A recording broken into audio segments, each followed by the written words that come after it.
So before we start, I just wanted to invite our ED at SERI, Socio-Economic, to just give us an opening remark, and then we'll hand over to our panelists.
Socialism, long live! Long live! Abash capitalism, abash! Abash! Amanda! Amanda! Sekela Mongameli, Abahlali. Nobhala. Kuba chairperson bukhokhela abahlali bukhona endlini, bukhokheli be the forge. Ishoshovu zendawo zomphakathi kusuke ezikode uyengene good hope kubantu abakhona endlini la ngiyabingelela from SERI. So ngiyabonga ngikale kuwena ngiye kumama ngiye kusekela Mongameli because after the exhibition my spirit was broken. Many of us have not healed from losing those comrades, and I think all of us are still stuck in his death. So those 3 songs, the last 3 songs, sinikeze, encourage the spirit of Lindo. Was in the very same way that we lost him, he left with courage to continue the fight. Mauti, nobody is zodaka, usekaya. Will receive nothing, will give up nothing, will concede nothing, even if things are as bad as they are. So I wasn't here for that. Ngibonge kakhulu with the Forge for partnering with us in this important project. Ngibonge Abahlali for trusting us to do this research report. Ngibonge ku-team yethu esebenzile Tato and your colleagues abakhona endlini. So there were a few things that I wanted to say. I've spent my time now, but I'll try and say the important ones. When we did this research report, it came from a meeting in March 2020. We had a meeting in the Abahlali boardroom. It was leadership SERI, leadership Abahlali. And they said to us when we were having the conversation, they said, you know what, we have problems. We have problems of evictions. We have problems of violent policing, especially of protests. We have problems of lack of food in our communities, but also we've lost comrades. When they were saying that there were only 19 people dead, that was in March 2020. And from that conversation, we then said, we discussed it, we said, no, we'll produce this community practice note. And in it, we were saying, look, as SERI, we want to be able to have a place where people can have a snapshot of the history of Abahlali, right? It's not everything that is in here, right? But the key things are covered here. But also an important thing, which I think is made so much more important by the exhibition, was to show the Abahlali settlements, right, in the time. So if you read this community practice note, you'll come across the story of Ekenan, which is a young settlement, guys. Ekenan started in 2018. But as we stand here in 2020, 8 people are dead. All of them assassinated. But the most important thing they said in that meeting to us, they said, we want to memorialize the people that we lost.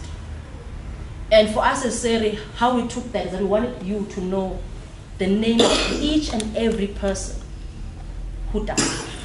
Of the 24, we are grateful that 4 chairs, the 23 there. So every time I walk past here, I look at that list of 23 names.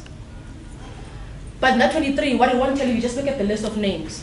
It won't tell you that 14 of them were assassinated. By 14 of the 24. It won't tell you that 6 of them are killed by security forces and police. Ngeke wazi mawubheka ilist le ukuthi kunengane ne 2 weeks uJayden eyahaqwa isendlini kubo eCommon Road. Ekhaya kubo bahlala. Not in the street, not in the protest, inside the house at 2 weeks old, the child dies from security forces of South Africa. It won't tell you, Uguti, if you look at that list, you won't know that Mbhele was 17 years old when she was killed by South African police. It won't even tell you, Uguti, there we have Ngosnati Ngomezu, who was shot by anti-invasion unit officers in 2013, but dies in 2021. So there's 8 years where he carries death with him. But if you read this, you'll be able to know that. But for us, there's a reason why this is important. It's important because of what Abahlali is going through right now. And I know ukuthi mhlawumbe endlini think kunabahlali abasuke ezikode, kunabahlali abasuke ngosimuzi, abahlali abasuke good hope, abakwazi ulahlekela. And I'm saying here, I'm just an outsider of Abahlali, and I feel the loss of these 24 comrades. I feel the loss of Ulindo. I feel the loss of Mamnoktul. I feel the loss of Ayanda. And I'm just a lawyer. I'm not a member inside the movement. But what's more important now, in this year, 4 people were killed. 4. In those 4, 3 you've seen in those pictures were assassinated. 1 was killed by the police. And we want justice for all 4 of them. And if you read this book, you learn Uguti Utulindlov, who was assassinated by ANC ward councillors. For her, there was justice. She's the only one of the 24 where there's justice. And we don't want that to be the case. For each and every life, there must be justice. At the very least, if we want to concede anything, at least the last 4 of 2022, there must be justice. Lababulele Ayanda, lababulele Mamnoktul, lababulele Siyabonga manqele, lababulele Ulindo Mnguni, elele kwakhe kuseni. In the place where you should have peace, they should not have peace, and there must be justice. And lastly, just putting Ngivale, ngifuna ukuthi kubahlali, especially labakhona endlini. You are from new branches of Abahlali. Maybe you're not new anymore, you've been around for a few years. You're not since. But in this book, you get the history of Abahlali. You get to hear about Kennedy Road. You get to hear what was happening in Kettle Crest. You get to hear Kanye. And we want this book to be a book. When the moments come, when the doubt creeps in, when you start to say, isn't it so dark? That you remember the lives that were lost. And you stand up with Tintite, being a public. Amanda.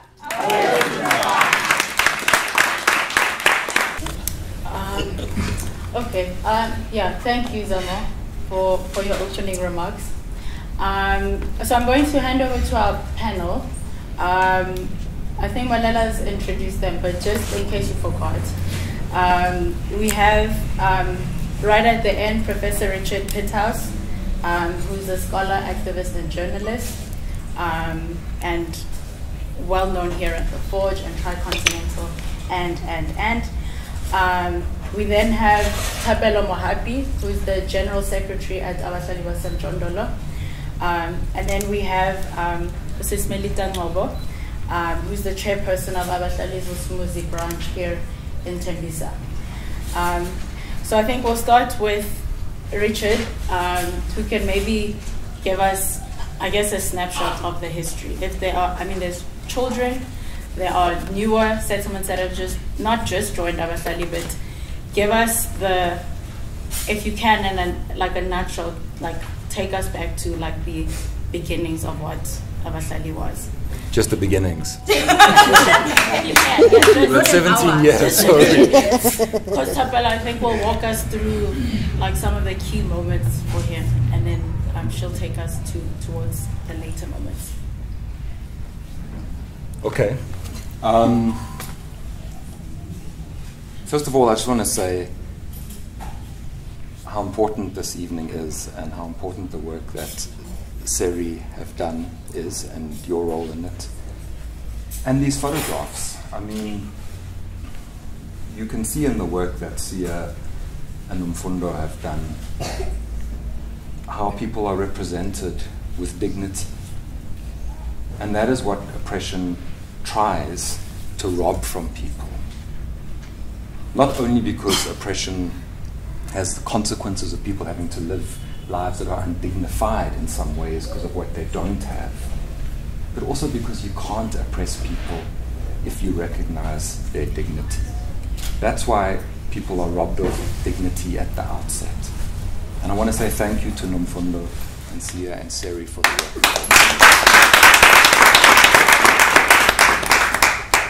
work. So, in 2004, 10 years after the end of apartheid, there started to be protests around the country. They started here in Johannesburg. Most of them, not all of them, were organized from shack settlements, eMjondolo. And mostly, the form that those protests took was going out and blocking roads with burning tires. There's one, there was on TV, there was another one. There were getting to be more and more. And people in the universities and in the media and in the NGOs said that these are service delivery protests. People are just asking for services. Now clearly everybody does want electricity and water and housing. There's no question about that. But that label, that name, was put onto people's politics without talking to them. It was just put there. And what does it mean if you say that oppressed people only want service delivery?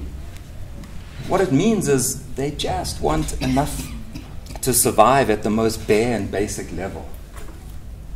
You know, an RDP house, a little bit of electricity and water. And then in 2005, in March, I think it was the 19th of March, there was a big protest like that in Durban, organized from the Kennedy Road settlement. You saw the picture of the settlement there that Nomfundo took, I assume, with a drone. That settlement's on a steep hill in what was under apartheid, an Indian suburb called Clare Estate, and it's next to two major roads. One is the road that goes from the airport into the city, and the other is the big shopping district. People blocked the road. And like all these other protests, when it happened, it's reported as if it's spontaneous, as if people one day just thought, let's go and block the road. But of course, in Kennedy Road, there'd been a process like everywhere else over years of people trying to engage the state, trying to engage the local structures of the ANC. And they found that they'd been blocked at every turn, disrespected at every turn. So they took that decision to block the road.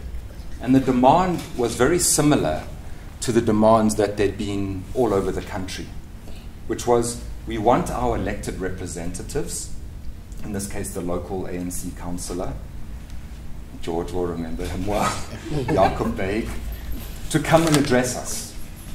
So actually the demand wasn't only about service delivery. People wanted to be recognized as democratic subjects and to participate in their own lives and in decision making that affected them.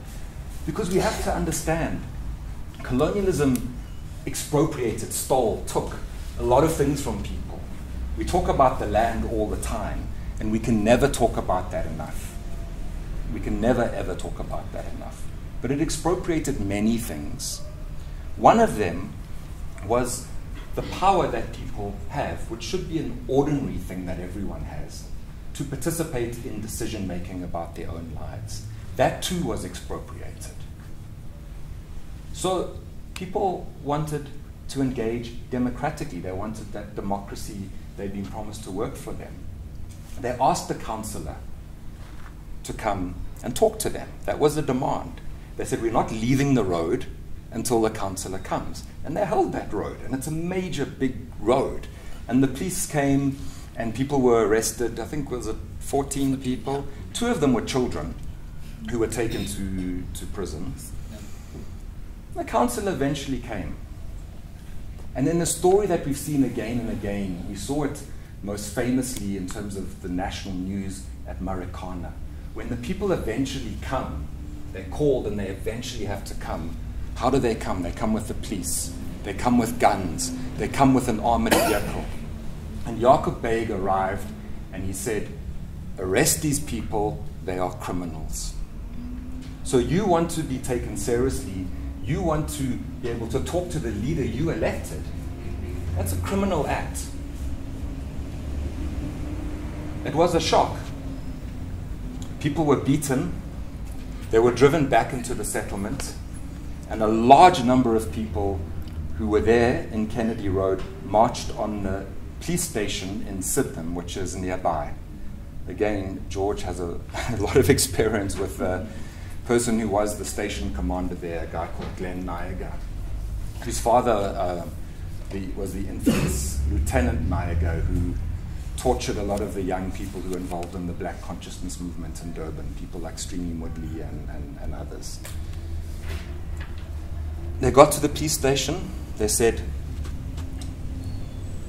release them or arrest all of us, because if they're criminals, we are all criminals. There was this absolute affirmation of solidarity. But they were beaten back into the settlement. They then had a meeting in the hall. And I was used to the kind of politics where you would get an ambitious man screaming and shouting, being a demagogue, trying to be a big man. In that hall was a young man, slight built, soft-spoken, who was not pretending he had answers, not trying to act like a big man. He was speaking with profound sincerity. And he said, look, we thought we were part of this democracy. We thought that we were part of the ANC. But when we want to be recognized as human beings, we are declared to be and treated as criminals. I don't know what comes next. I don't know what we're going to do, but we are on our own. And that's how Abahlali started.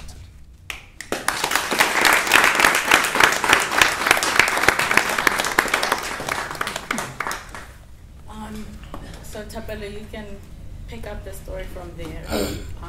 Maybe walk us through some of the key moments that have stuck out for you and why you've remained in Abahlali. You took a short left, but you remained.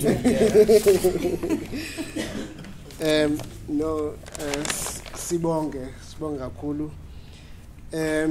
Maybe Comrade Richard did not mention this.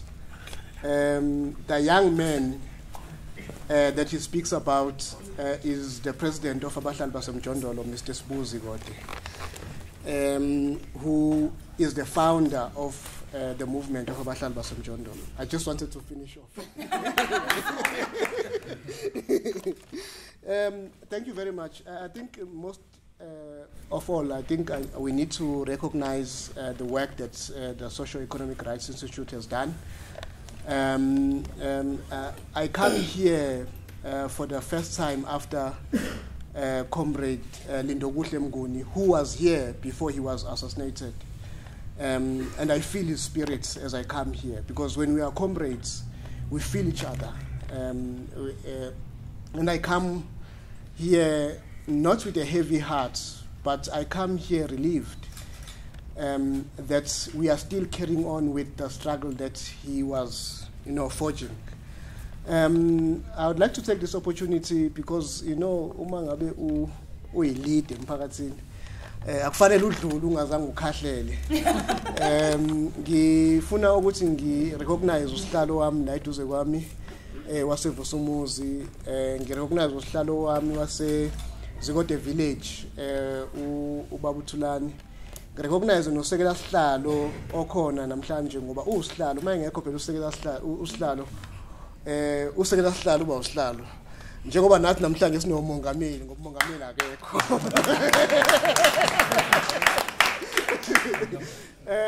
So ubamfutshane usekela sihlalo wase Good Hope. Ngibonga kakhulu bahlali ngokuthi niphumelele nibe ingcenye yale nkulumo yanamhlanje. Ngikwenza lokhu ngoba angifuni nisale. Sometimes asifuna ukusho bese siyahamba unobhala besehleli kwisingisi ngalendlela exakile kanti siyamazi ukuthi leli lamagebe yalazi ulimi ulukhuluma kahle.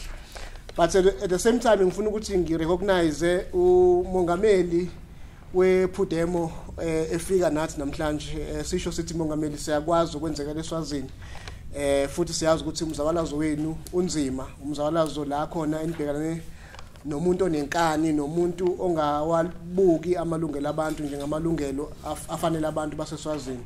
Ngakho-ke siyasho nathi njengabahlali baseMjondolo ukuthi asikho nani ngokwe-statement kodwa sinani ngokomzabalazo. Ngaso sonke isikhathi manje sifuna sizofika. Ngikusho lokho ngoba uComrade Mnguni esim-honorishayo namhlanje namanye ama-comrade kwathi kushone i-comrade belahlekelwe kuPhudemo, bahamba noba kunzima kunjalo bengena emngceleni wase-Swaziland, kunzima kunjalo. Ngikusho lokhu ngithi Swaziland nje ingoba ngiyazi ukuthi le gama leSwatini lafika la impose ebantwini noba lilihle nje kodwa alizange lifike nabantu baseSwazini. Ngiphinde futhi ngirecognize ama-comrade ethu asuka kwi-Pan Africanism today. Comrades ngaphandle kwenu umzabalazo wethu ngaba ukho la ukhona, siyanibonga ngokuthi nibe khona. Ngirecognize ama-comrade azile la, ngimbonile uComrade Mari ungaphakathi kwethu, Comrade Lauren ungaphakathi kwethu, Comrade Sarah from all the way from the UK. Siphinde futhi sibonge ngomsebenzi omuhle owenziwe abathathi beyithombe uComrade Mbhele no Comrade Nomfundo Xolo. Siyabonga abamcomrade ukuthi sibe ingcenye yalokho esikuzele namhlanje. Kubalekile ukuthi sangasonke isikhathi sibe khona la phakathi kwethu. Ngifuna nje ukuthi ngikubeke nje ukuthi abahlobo bethu labesinabo namhlanje, our friends that we are with today, the Socio-Economic Rights Institute, SERI, akubona abameli kuthina ba ama-comrade. Uma singaboni ngaso linye siyakhuluma sihlale phansi silekelelana.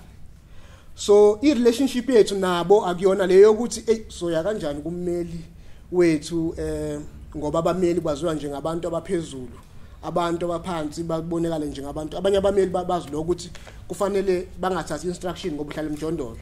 Ngoba savela abantu abahlala eMjondolo ngoba kwazi ukuthi uma uhlala eMjondolo awunawo umqondo. Kwazi ukuthi awukwazi ukucabanga, kwazi ukuthi eMjondolo kuhlala igebengu, kwazi ukuthi eMjondolo kuhlalwa abantu asebehlule umhlaba. I-system injalo ye-capitalism, it does not recognize people who are living in shared settlements. When you are poor, you are regarded as somebody who cannot think, and therefore politicians must think on your behalf and finish on your behalf. So the relationship that we have with SERI is not that kind of relationship.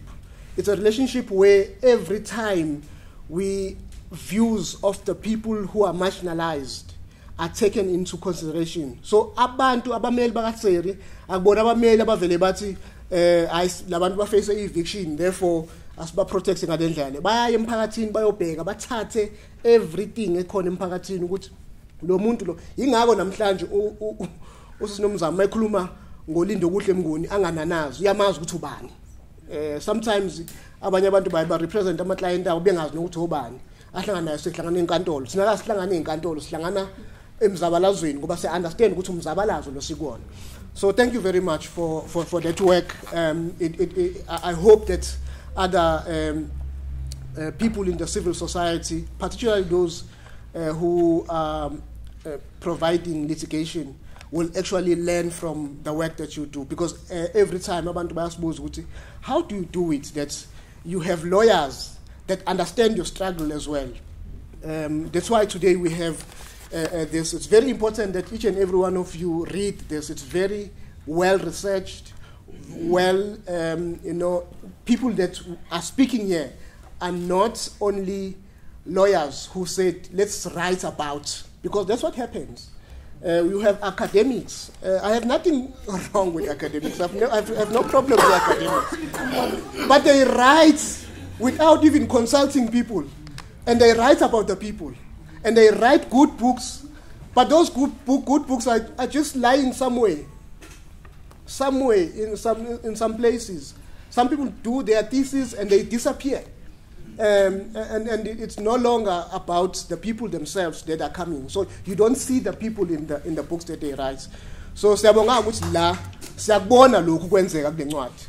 Makhuluma la ngifuna ukusho ngokusemthethweni ukuthi lento ekhulunywe la ekule ncwadi la akuyona incwadi ekhishwa SERI, incwadi ephume kuthini emlonyeni, ephume emjondolo, abantu basemjondolo abakwazi ukuthi bakhiqize le ncwadi.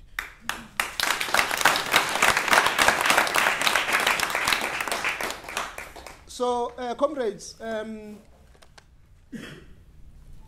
what is most important for us, I have Deputy President Abahlali baseMjondolo with me today, is that we are here to affirm, more than anything, the struggles that Comrade Mnguni said when he came here.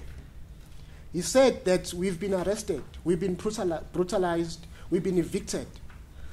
Now they are putting us in prison for trumped-up charges. And all that is going to fail. And the only choice they have now is to kill us. And he said these words right here, that it's socialism or death. So,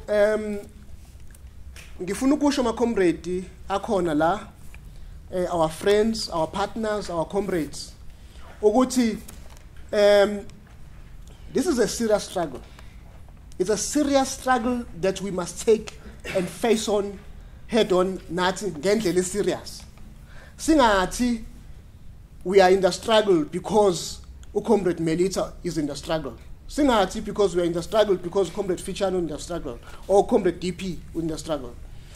This is a struggle against capitalism, and capitalism does not want to see you. It does not recognize you. It does not see you as a human being. It does not want to see you prosper. Because abafuna ukunibona nani niba niphila impilo engcono. So we are saying this because we are surrounded by capitalism itself, where profit becomes more important than human life. And that's what we must do. We must realize what we are facing as the working class, as the poor and marginalized. Because there's this idea that capitalists want to do. They want to separate us. Those who wake up every day to work are better than those who are living in shack settlements, because those who live in shacks are not recognized as working class.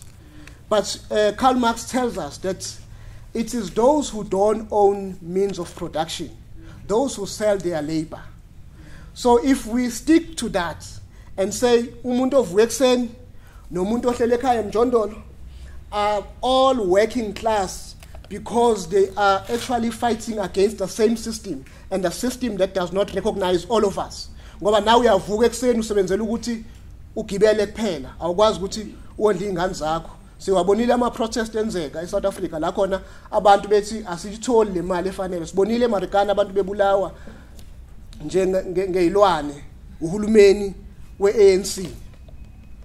And I must not leave here without having said that Abahlali baseMjondolo are brutalized and killed. Today we have 24 leaders and activists that have been killed in Abahlali baseMjondolo by the ANC-led government. And we must make it very clear. So when we are saying it's ANC, people will say, how do you know? Because it was a police officer. The police officer works for the ANC government. Yeah. It is an ANC-led government that is killing. Besides, Inkabi is Harishwa by local ANC councillors. But the ANC, whether it's people who are killed, environmentalists who are killed by police during protest, it is the ANC-led government that is killing people. So that is the war that we are facing.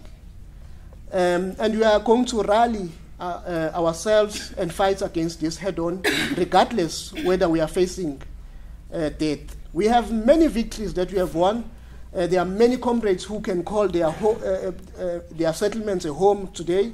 There are many comrades who are still facing evictions as we speak, but there are also comrades who have lost their lives during this time when we are faced with this repression that we are faced with. I mean, I've responded, comrade, in many, Comrade DP will tell us, some of the comrades that we responded to when they were killed, because we will be called 7 p.m. to say that a comrade has been assassinated. When we went to Noktula, Tulindlovu's house in 2014, and we saw blood all over the place, and a young child at that time who was still a minor crawling, thinking that the mother was still alive after being shot 7 times by ward councillors who today are serving life imprisonment. That tells us of a system and the ANC-led government, how brutal they are, that they can kill women in the manner that they did. The killing of Noktula Mabaso, Ngobile Nzuza, are brutal in our society, and we should do that. And we are very glad and looking forward to this working relationship, because we will not have been recognized. These leaders that are outside today, the list would have not been recognized. They would have been treated as thugs. They would have been treated as not human beings, because they come from shared settlements. So we are very happy that we are starting a history, and that history will stay on. Our children, our next generation will learn from it. So today, for us, this is, even though we are facing this difficult times, we are saying that at least there are comrades who are in solidarity with us. They are comrades in Brazil, they are comrades in Nepal, they are comrades all over the world, but particularly they are comrades in South Africa who have shown solidarity under these difficult times. And I want to say to comrades, some of them are here, that your solidarity does not go unnoticed. We value it, and it has made an impact. And the impact has been received even abroad.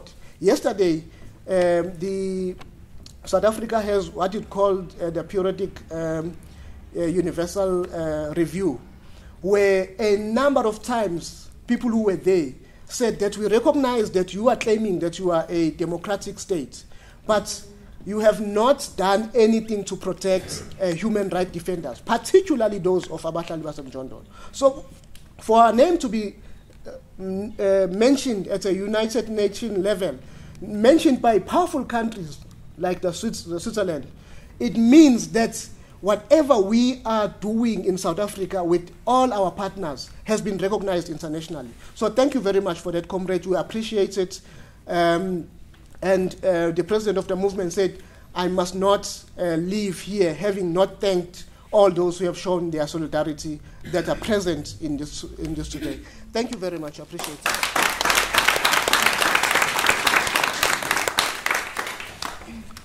Okay, so Comrade Melita will speak to us about how Vusumuzi got to know about Abahlali and joined Abahlali and what struggles they were dealing with at the time. Good evening, everyone. Ninjani? Igama lami uMelita Ngcobo, chairperson yabahlali baseMjondolo. Kunzima namhlanje ukhona uthi ubaba DP. Ukhona no baba Thapelo Mhapi, uNational Secretary wethu, ubaba Richard, ngirecognize no baba wePhudemo, ama-comrade wePhudemo say, hayi siyaxoxa impela. And then we recognize Nomzamo weSERI, we recognize Nobabcele, noSisiboni, and recognize Deputy Chairperson was Good Hope, and recognize no Chairperson was got a village. That is this net and down. Branch Vusmozi, Yakala, Bukonu Baba, Wopto, Babumlo. Babumloyi wagugula kwakunenkinga ngaleso sikhathi leso bese xhuma ugesi, and then maxhunga ugesi kunabantu ba taxi association ngaleso sikhathi bengaka understand ukuthi kwakwenzakalani, but now I understand. Bekuna taxi association yabangenela emkhukhwini bashawa zonke lezo zinto lezo, then kwafika uBudiluyanda, kwafika no Sisinomnikelo, and then ibranch yaqalwa. Ngaqala ngaba u-treasure kuleyo branch yokuqala, and then second salontsha kwesibili, salontsha kwesithathu njengoba sesizolontsha manje kwesi-4. I-struggle into eyasiphusha ukuthi sijoyine i-struggle ngaleso sikhathi the mostly kwakuyindaba ye-electricity, but kwakuyindaba ye-reblocking. There was a reblocking leyo ibithi ikubakhatha amajarithi wethu into halves. We were having a bigger yard, amajarithi wethu isikhathi esiningi bekuwama 20 by 24, and bona bathi mabefuna ukwakhatha bawakhatha. They wanted to bawakhathe into halves, and then when they cut them into halves, they are going to sell the other half, or they are going to take an ANC member and put him inside your yard. And then when your children grow up, they would know that we were playing from this side to the other side, but now we are not supposed to play to the other side because it is no longer our home. And that it was that we were fighting for, that we cannot, maybe let's say you have, in our culture, you cannot stay alone. You have to stay with your brother, your sister, your family, all of your family. When they cut it into 10 by 12, it is a size of 1 room and a half, and then where you cannot share anymore, and you cannot have a place to stay. That was that struggle, and it continues. It is still continuing even today, the struggle of reblocking, because Vusmos is a big informal settlement. It has 35,000 population. It has 9 section informal settlement. We added our informal settlement, Zokote village, that is the 10th informal settlement in Vusmozi. It has RDPs, it has new houses, it has hostels. It even have the old 4 rooms, the one that you cannot get an entitled deed for. That is Vusmozi there. Okay. Then in 2019, when we continued the struggle, I was arrested, and then they tried to divide us by that time. They worked very hard. Where we were left, 5 comrades in the struggle by that time, and then we continued fighting. The other comrades were there, but they were not there by that time. They were just there standing, watching from far away, because it was difficult by that time. There were metropolice, there were police, there were metropolice, police, not unit. They were calling all the units to come to us. When we tried to block the road, they would call. I remember one day, Luyanda came. It was Luyanda or it was Siyabonga.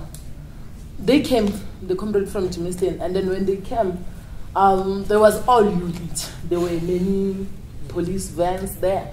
But at the end of the day, we fought because we did reblock, number one. We did reblock, and we did show our measurement, and our measurement was 20 by 24, and we are proud of that. And that section that we have reblocked now, it has been electrified. And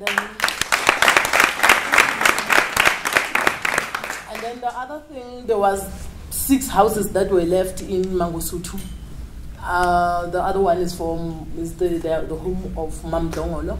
It was never cut. It was never touched. And there was electricity there.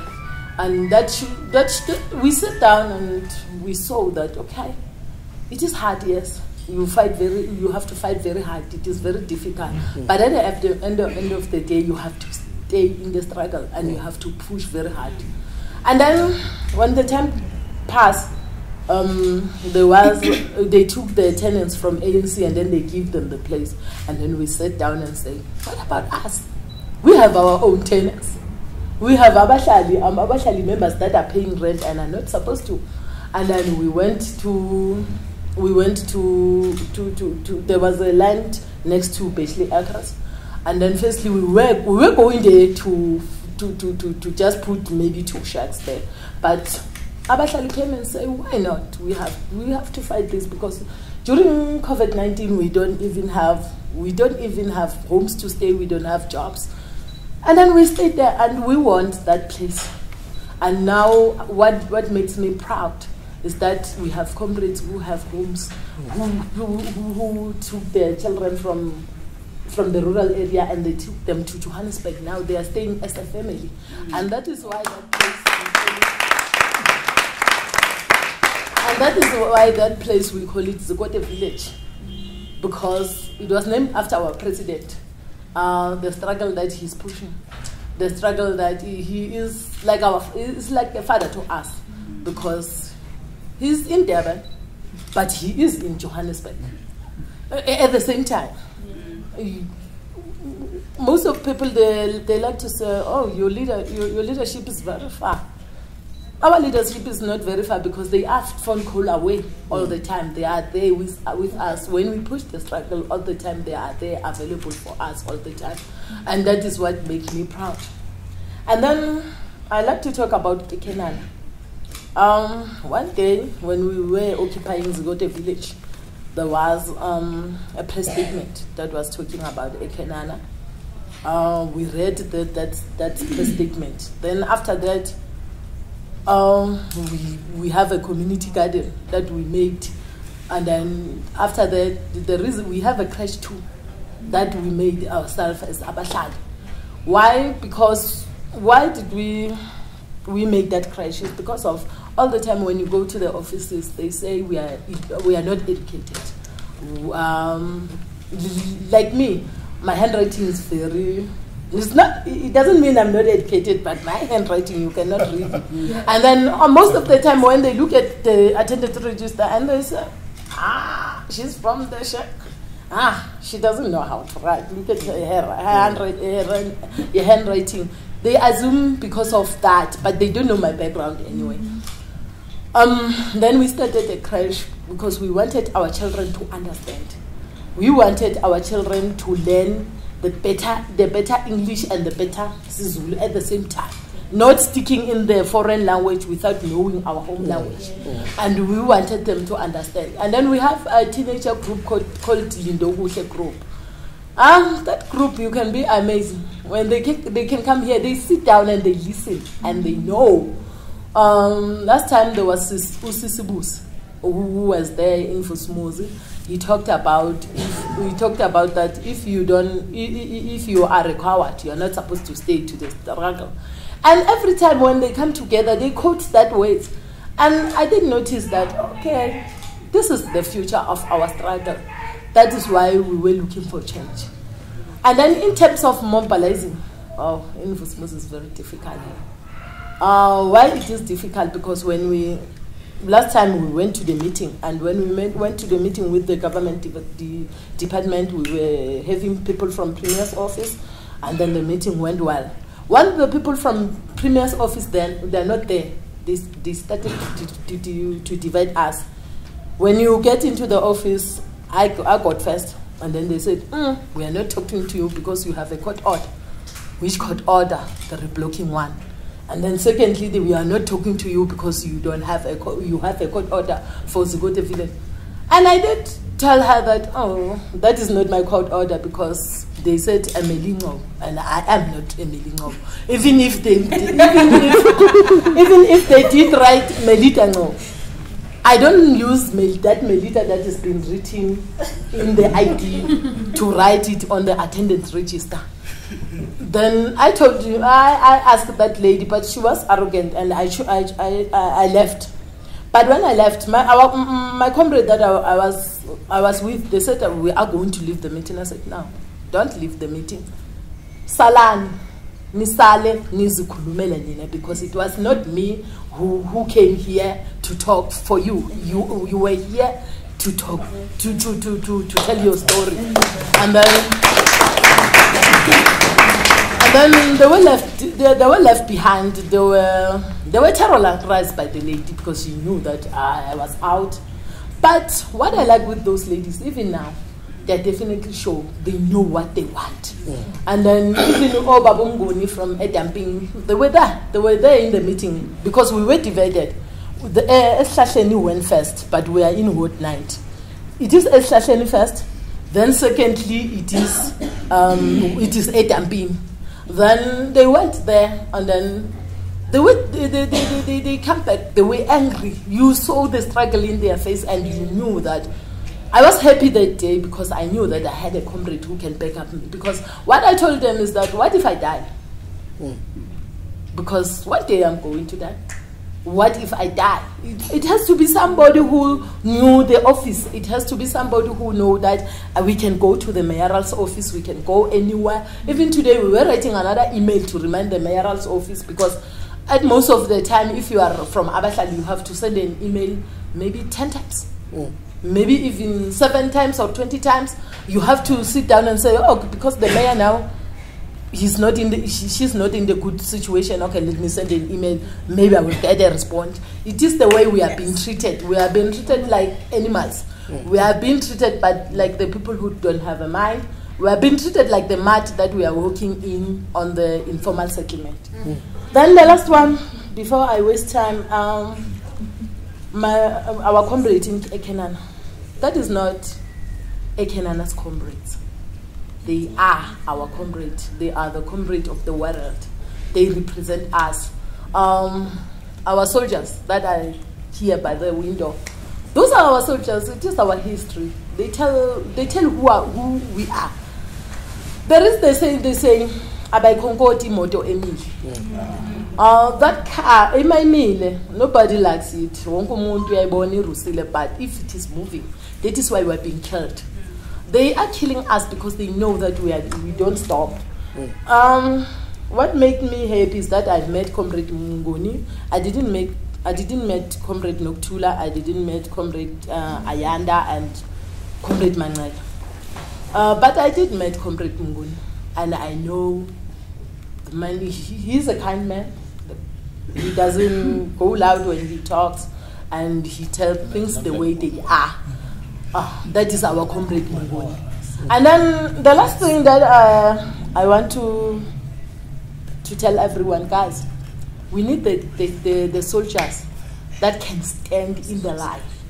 Even if when I'm being shot, even if when I'm not in the picture. But the struggle must continue. Because we are all going to die anyway. Some of us, you just sleep and die. It is better for you to die in the struggle. It's better for you to die in the change.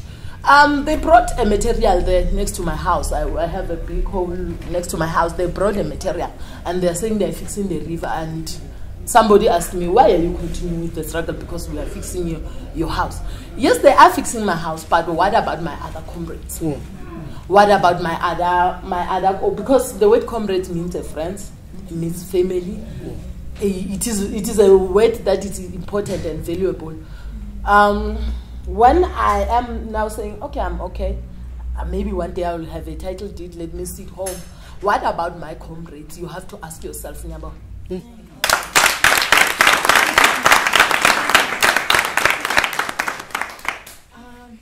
Okay, so we'll open up for questions. We'll open up for questions. Anyone want to say anything?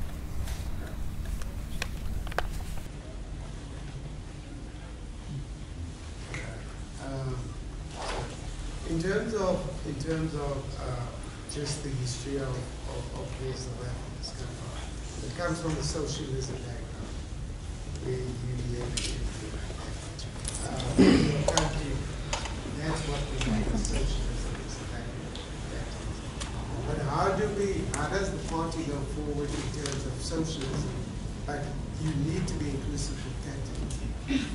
So how do you do that? Number one. Number two, what's the infrastructure? Because what's the infrastructure in terms of solutions?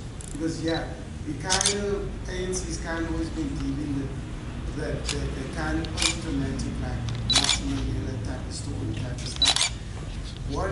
How do we move forward in terms of socialism when we come from that background? And how's that infrastructure being implemented in terms of that? We know that education and knowledge is the key to moving forward, but yet we've got like 2,800 schools that's like backlog. It's not even there. So how, as socialism, how do we move that with inclusive of capitalism?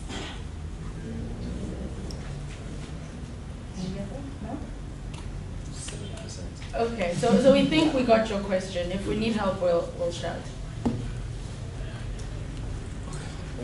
Thank you very much. A former student. We firstly like to appreciate the engagement from the floor or from the panel. It is very much seductive. We appreciate the organizers as well and the leaders who have kept this struggle for the past 15 years. It couldn't have been more difficult than it already is to lose your comrades along the way, and at the same time to get into the midst of arrest whilst you are treated as an entity in the country of the birth. I think my question is not necessarily directed to the panelists, but to all of us, perhaps as Abahlali and activists. We have been involved in a lot of occupations in different spaces that we probably all come from, in areas that surround the cities, in areas that are far away from the cities. And of course, there would be many questions around the land question on its own, but my question today would be specifically on things that we as black people have been systematically, made sure that we are not participating in. Firstly, we have seen many of the Indian community who thrive so much in the occupation areas. The minute you start occupying Ubega Umkuku, they open a warehouse next to you and they start selling the smallest details as ispikiri, izenke, to the basic things that we eat every day. And at the same time, they are in the question, because how is it that us as people, every time when we start our struggle, it is always, even the struggle on its own, it's always an opportunity for capitalism itself to expropriate it. We are not in the chain to even own up to our strategy, to even control our narrative and make sure that it does not end Mjondolo. Yes, Mjondolo is part of the basic need for a shelter every day, but going from then, the factories that produce the mazenke, the factories that produce those materials are not owned by us. The forestation or the forest that own Amaplanga are not owned by us. And until maybe we can elevate the conversation from Mjondolo, because Mjondolo, it is where I think the capitalist system has put us. We're going to be constantly in a fight at Mjondolo. Because after that, they reduced the struggle, like the comrades have said, they reduced the struggle to water, they reduced the struggle to electricity. From then, your kids grow, they start suffering from unemployment. We came to school also, when we came here, we started talking about free education. But we knew that back home, things are as bad as that Mom Cool and I have to go back home and wait for my father to die so that I can inherit that small piece of land. Other than that, I'm confined to the same piece of land. And we have seen, I think, in areas like Brazil, yes, you can occupy the land, especially around the economic hubs like the cities. But today in Sao Paulo, the favelas, they are suffering because almost all the land that is occupied they only remain with one tree. And yes, that is a country that, you know, thrives so much with the pride of having to host the Amazon. But at the same time, because capitalism pushes us to those concentration camps, we're going to occupy, build on top of each other, kill each other, be killed, and at the end of the day, it will become a cycle of death. Thank you very much.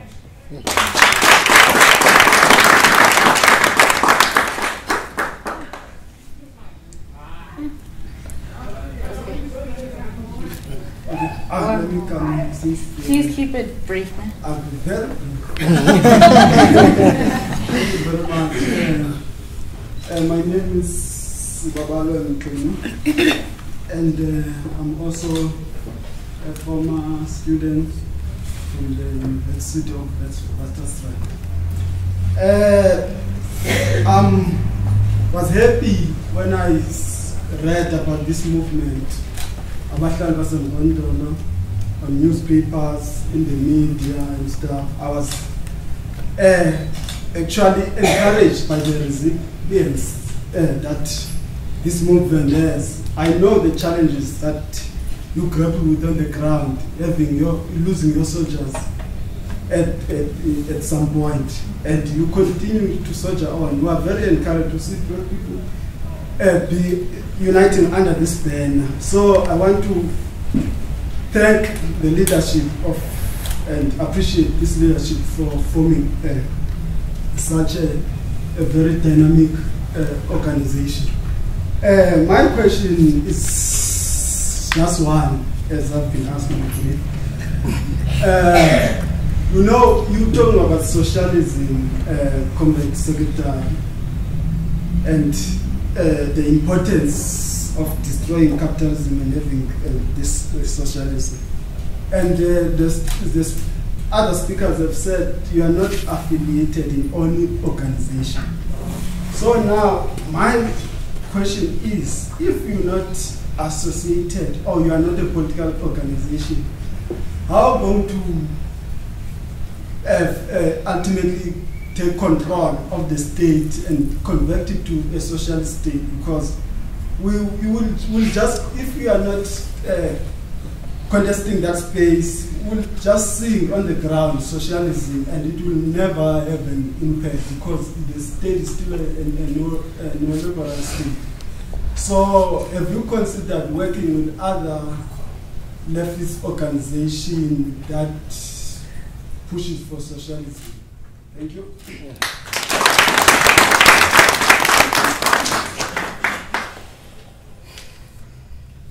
Me?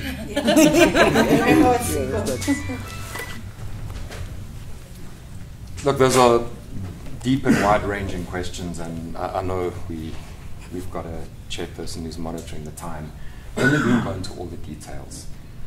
I'll just want to say one thing, and hopefully it says something to all of those questions, which is that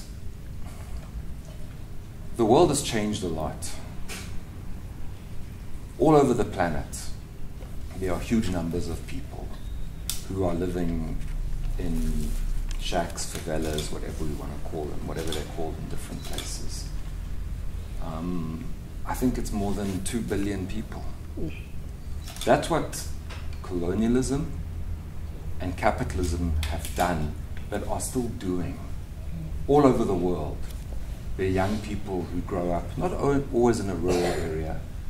Sometimes they grow up in the city, and there's no job for them. There's nowhere for them to study and to try and make something of their lives. That's the only viable choice. This reality defines our time globally at a planetary scale. But a lot of people who are thinking about things like socialism are doing it with theories that were produced by brilliant people involved in struggles, thinking into the world as they found it. That might have been 100 years ago. That's why you find a lot of people will say it's the working class in the factories and the mines, and it's the peasants in the rural areas who can make history. Now, no one's going to take anything away from those groups of people. But the fact of the matter is the majority of the oppressed people in the world are in the shack settlement. And one of the things we haven't spoken about today, and it is, well, I suppose Tupelo did when you talked about academics just coming and taking, extracting, like, you know, mining companies from Europe or Canada just come and extract. But it's, when Abahlali started, in this elite space of universities, NGOs, media, they were either ignored or treated with utter disrespect, including in progressive spaces, or they just were not believed. Just weren't believed, you know? So it's difficult to get people to understand in that space where it's easier to make ideas and share them. People make ideas everywhere, but it's harder to share them if you're isolated and you don't have the infrastructure of the university or the newspaper or the TV channel. In that space, there's a generalized contempt for even the possibility of politics in the shack settlement. No one knows the answer about how to build socialism in the 21st century. But if we look at every single one, maybe with the exception of the state of Kerala in India, but that's an old project. So let me leave that.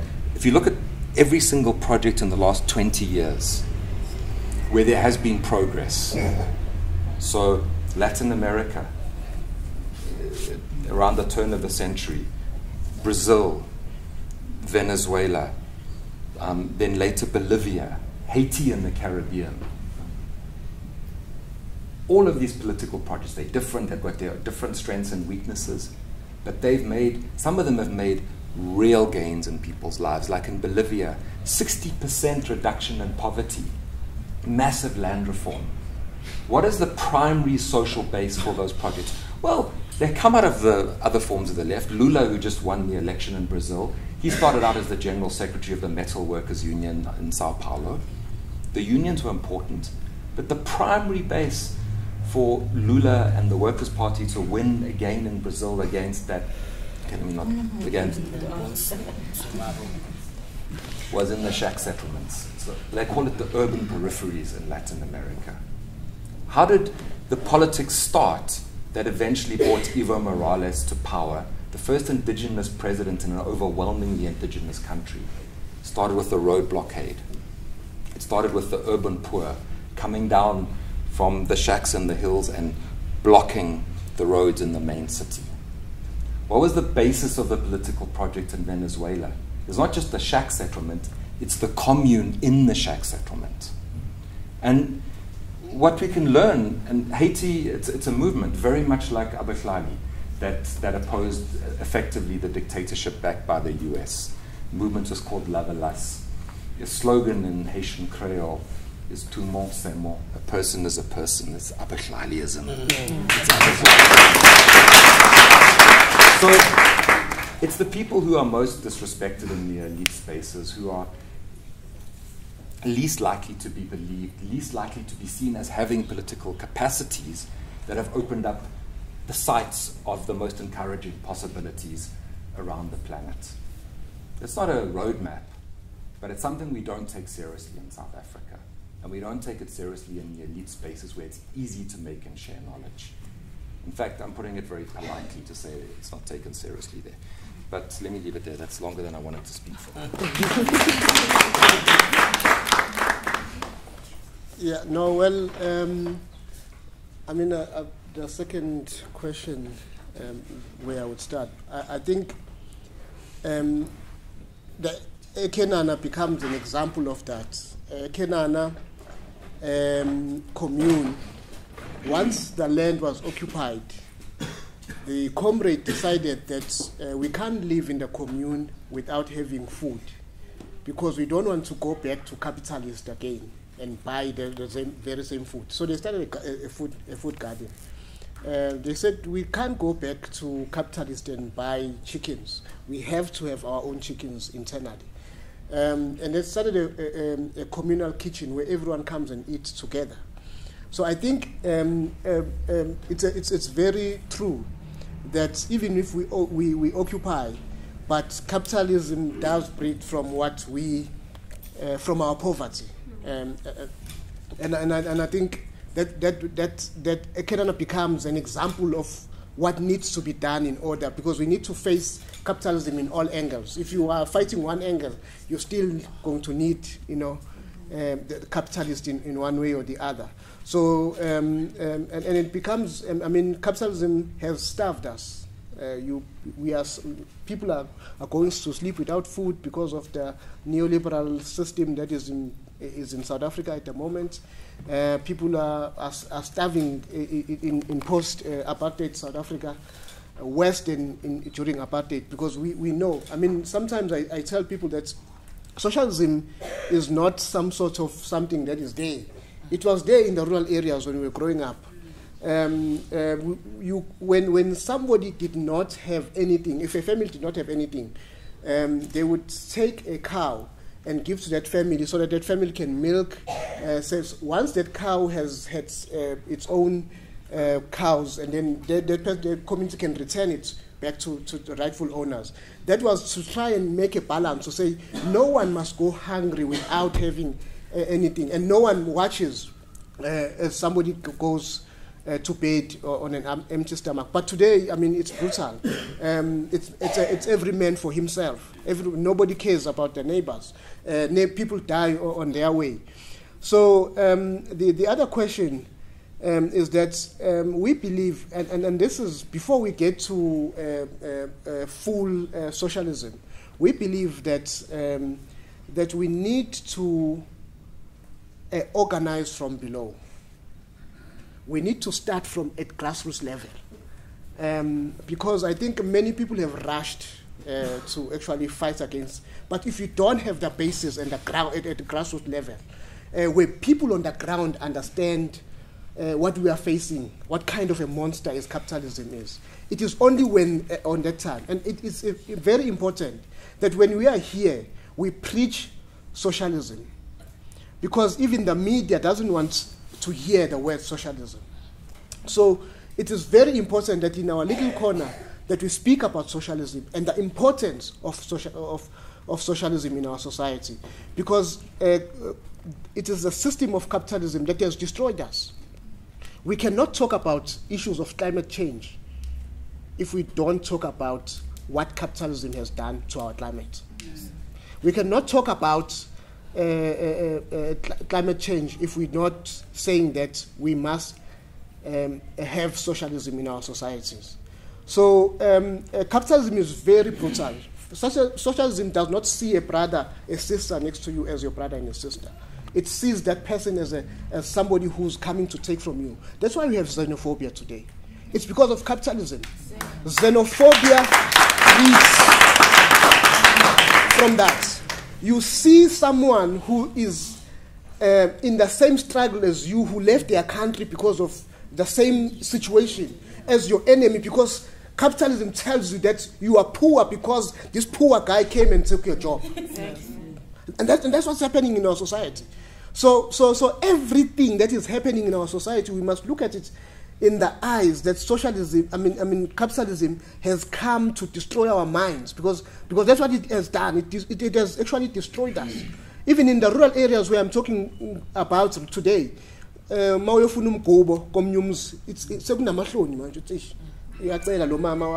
before it wasn't like that. You could go to your neighbor and say, hey, can I have a packet of milli-meal? And that person would do so without having to go to your neighbor and say, so today, people are seeing that as something that is embarrassing. That it's embarrassing to actually say, I'm hungry. And people starve to death in their homes because they don't want to go to the next person, because they don't feel that they feel that if they go to the next person, they are actually degrading themselves. So there are many ways that capitalism has destroyed our society. And if we make each and every person, whether in the rural areas, in the urban, the organized, make them realize what system that has been brought to us before us has done to us, I think that's when we can win against this very brutal system that we are faced with.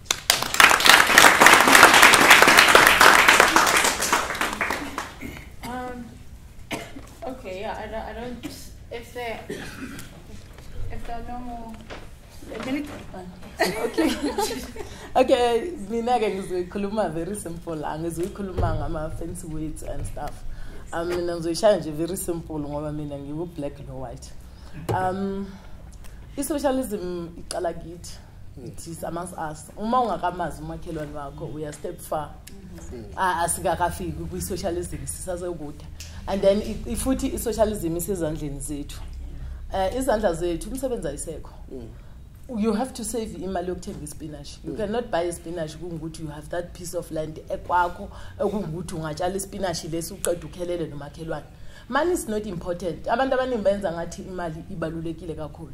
Imali yes ibalulekile yayenza ukuthi ibaluleke, but even if we can do things ourselves. Ngicabanga ukuthi if sonke la endlini sinemakadini wespinach sonke ilanto makuthi kune Shoprite la eduzane iyawo iwiswa yini iwiswa ukuthi already we have a spinach in our yard. And then if le spinach lesi singasithatha sisise Shoprite we have our spinach. Woza uzosithengela thina abantu abahluphekile basemkhukhwini uzothenga ispinach sethu. If you don't come to buy our spinach siyayivala indlela, akunamuntu ozongena esitoro sakho azothenga ispinach without you selling our spinach. Because of mina into esibeliever kuyo kakhulu ukuthi izinto uma ungazenzeli wena nobody is going to do for you. That yiyo lento le thina esibona ukuthi i-socialism, social amongst your community, niyakhulumisana ni-community ukuthi thina siyi-community ethize we are going to do this and we are going to do that, then kuba nempumelelo. Uma singathi sizolinda ukuthi u-government eshintshe, akazi ukushintsha anytime soon. Thina we have to walk away from the government so the government can realize ukuthi bayasidinga. Because of uma befika basifakela ugesi sesiyabakweleta. Bafika basifakela amanzi sesiyabakweleta. Bafika basakhela izindlu sesenze njani siyabakweleta. But what if singathi si community, let's say EGC community yaseVusumuzi sithengisana izitina, we build our own houses from for uqala masakhe izindlu zethu ezifanayo, then bona mabeza bangayo bayikhipha ibudget yama RDPs because they know ukuthi mabekhipha le budget yama RDPs abasayithola ngisho into bazoyidla because of we did it ourselves. Then siqale futhi in front of those houses sifaka amagadini. Umakhelwane awuthi ngikusize namhlanje senze yakho igadini, kusasa makhelwane nihlangane as communities, you having your own gardens, then kuningo enikusaveayo. Then after that as a community niyakhuluma ukuthi le spinach sethu makhelwane umakhelwane othize uneveni nithatha le spinach sonke niyahamba niyosithengisa somewhere and you come back nemali yokuthenga impuphu in each and every house. Then leso struggle leso yiso esizokwazi ukuthi siphushe i-socialism. Thina siyazifoster ku-government but u-government doesn't care about us. We have wrote many letters, we have wrote sibhale incwadi eningi in which abasinaki mabesinaka manje ngoba bayabona ukuthi we are serious and we are not backing down. Manje lokho ukuthi kubhlungu ukuthi unakho after 10 letters, after 10 emails, kanti uma uzenzele wena yourself bazoza kuwe bakubuze ngale spinach ositshalile. And at the end of the day mina ngiyalalele izinto eziningi abazikhulumayo aba government kumanje bazofaka ama manufacture. Lama manufacture la bathatha kithi se community. Lama email esiwabhalayo sibabhalela bona bathatha lama email wethu bakhankasela ukhetho ngawo. My solution is to move away from the government so that the government can meet us and then listen to us.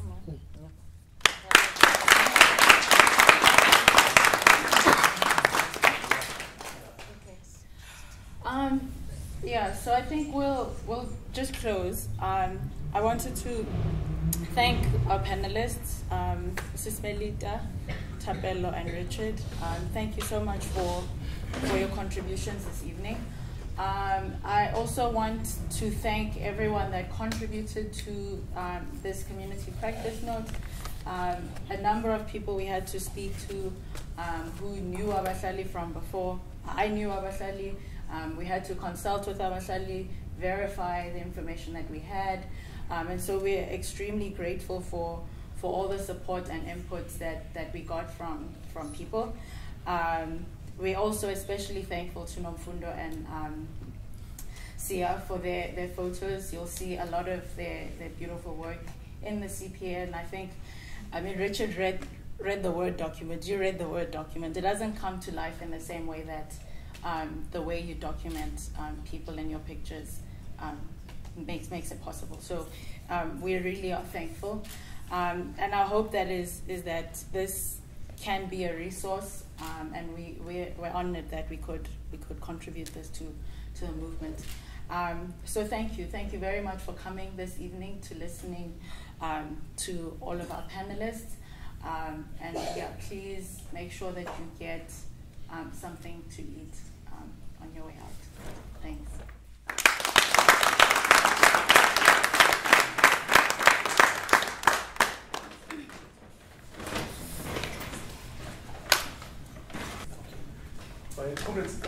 sisesondedela nje khona maduze bese cela ukuthatha ithuba ngiphe laba abahleli la ngaphambili izipho nje ezimbalwa, and then uComrade Deputy President uGeorge uzothi ukubeka nje amazwi ambalwa bese siyakwazi ukuthi sithole isidlo sethu. Socialism umhlaba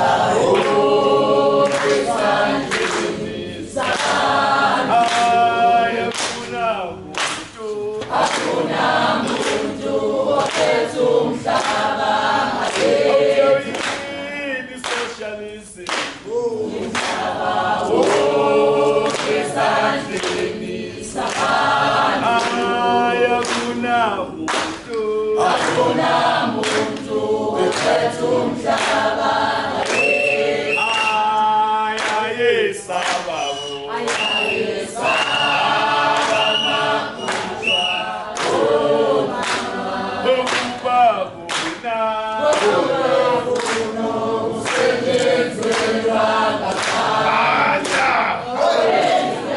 long live the spirit of Socialism. Long live. Long live.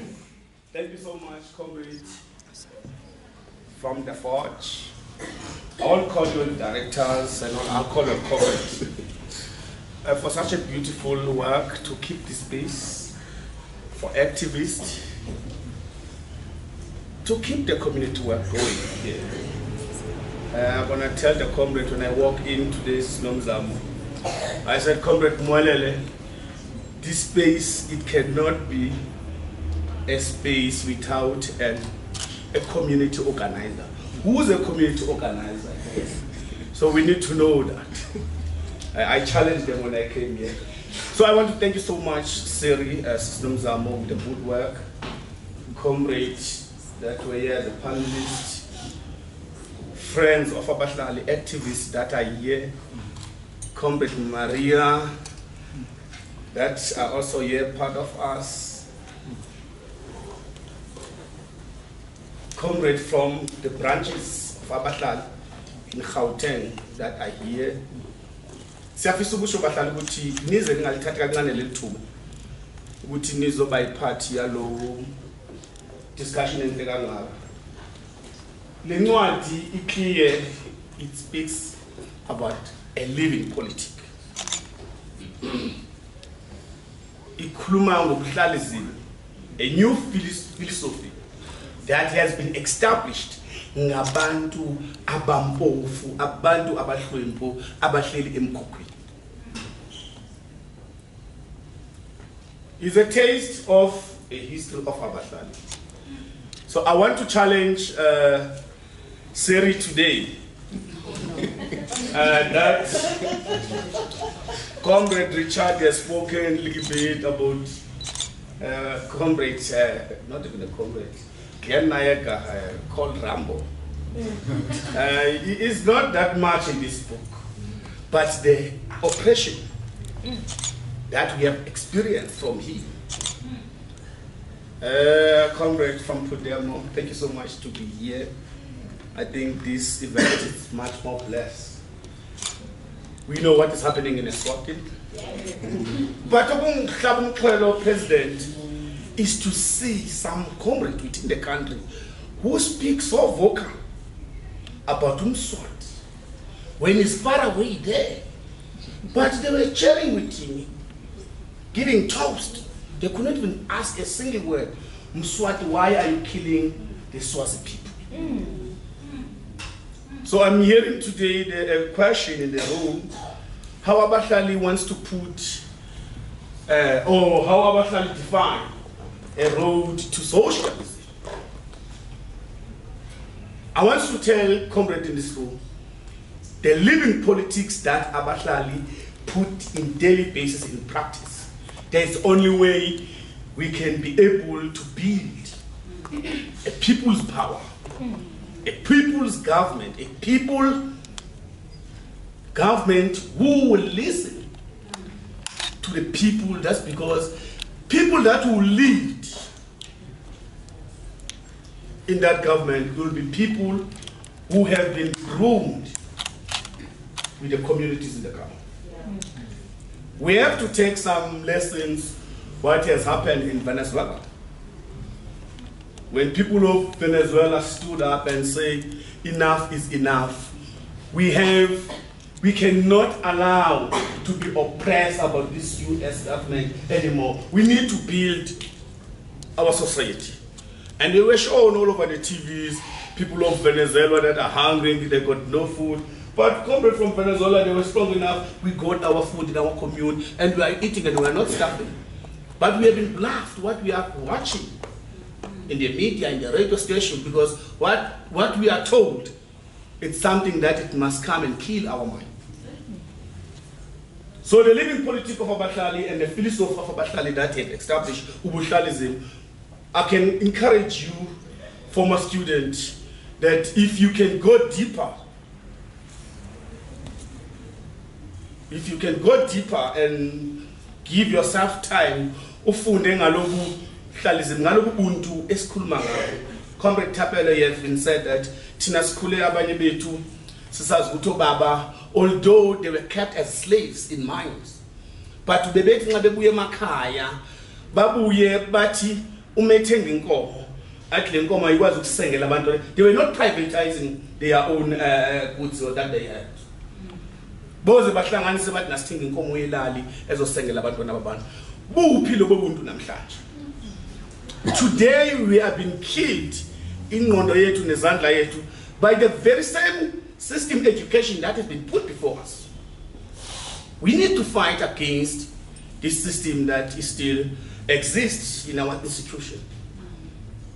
Because namhlanje we are crying about the same leaders that are killing us. Some of them are part of us. They've been grown in these areas. But the system that has grown them, it makes them to forget where they come from.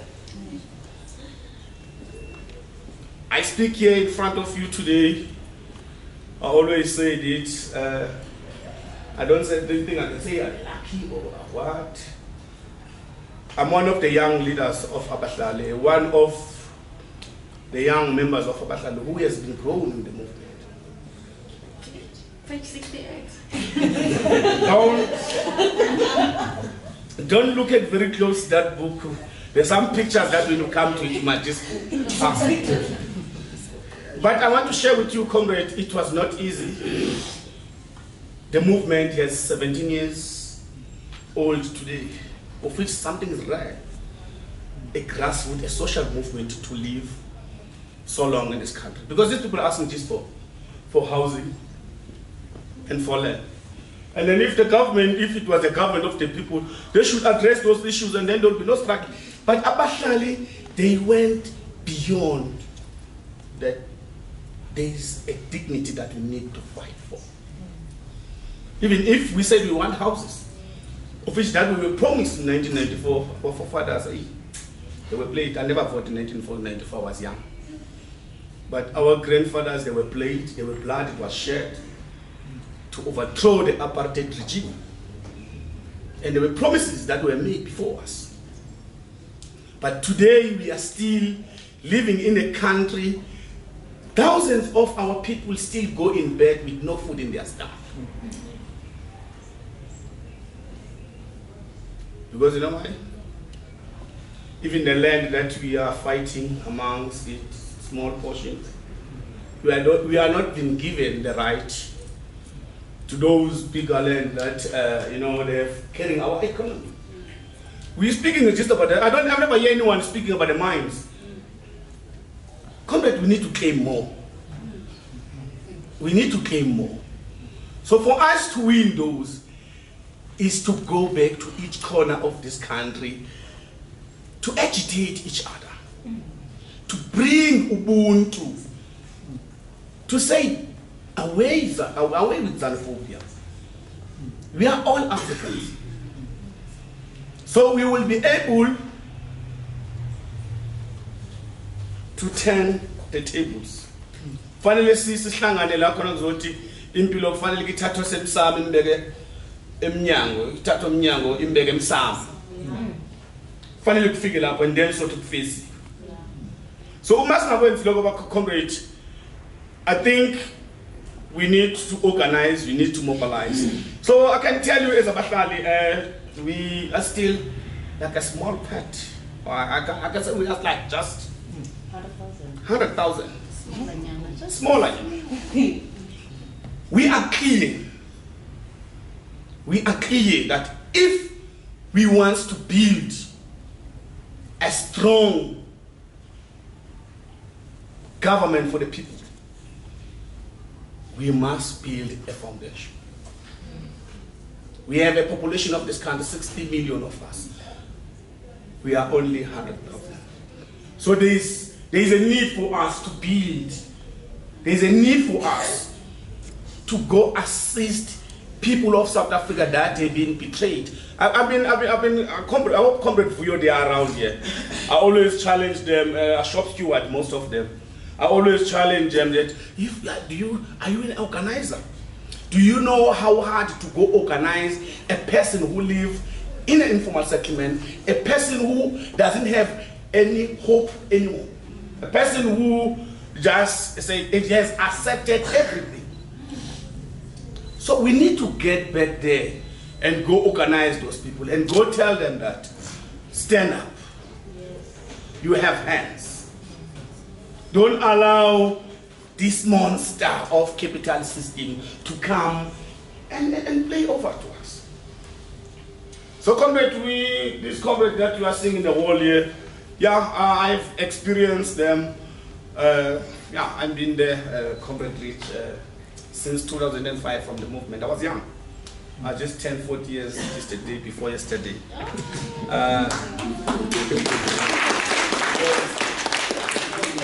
But I had to look at where we come from. Myself, I'm speaking in front of you. I have experienced to be tortured by this, about the stage. I've been in prison. I've been kept with places where, you know, when I found myself in informal settlement, I said, no, we cannot leave. Comrade Richard, when we had even a single tap of water, thousands of waters. But I can tell you today, I'm very proud about Abahlali baseMjondolo. I can testify in front of you. Today we are proud. We have thousands of people that have homes within the cities. And we have defended those people with SERI, partnering with them, that to make sure, comrade, you must have homes within the cities. We cannot allow these people who think when we come in the cities, we must only come to sell our labor. We are also work hard to build the economy of this country. So why, when the time of sharing the resources of this country, we have been left outside? So we cannot say we can sit and fold arms. So it challenged us that we must begin a fight. But when we begin a fight, we must be clear. That is why it's very important that we must agitate and run a clear education process on socialism. Because when tomorrow we win, we must have people who are clear, people who won't betray us. South Africa was betrayed, people of this country. They fought so hard. We are not supposed to be here where we are today. But comrade, those words, I think comrade, they've said it all, but we wanted to come say thank you so much for being present here. I know comrades for Abahlali, all of you are invited. We are here, and myself and the General Secretary, to a journey to revive Abahlali in Gauteng. We are here in the mission to to push the spirit of Ubuntu, of Socialism. So tomorrow we'll be in Tembisa, in Vosumuzi, where we'll be having a film festival with all the history of Abahlali. We'll be in Vosumuzi, and also in Saturday we will be in Vosumuzi again, launching a branch of SF Vosumuzi. So we thank you, all of you, comrades, for being part of this moment, but we encourage you that take this book seriously. Don't think it's one of these books. It was not been. No, we need to be clear, comrades. I think they spoke a little bit less about those academics who come and write so much about us. Abahlali, from the beginning, they were a bigger fight in Kennedy Road when we said no. All academics coming all over. We said no. This is our struggle. We need to define our struggle in our own terms, in our own words. Because our struggle, it must be understood by us. There's no one can go and speak about our struggle better than us. So our struggle is for us. Comrade from Good Hope, your struggle is not from the head office of Abahlali. There is no struggle in the office. The struggle is within your community. Comrade from Zigote Village, your water are not at the head office of Abahlali.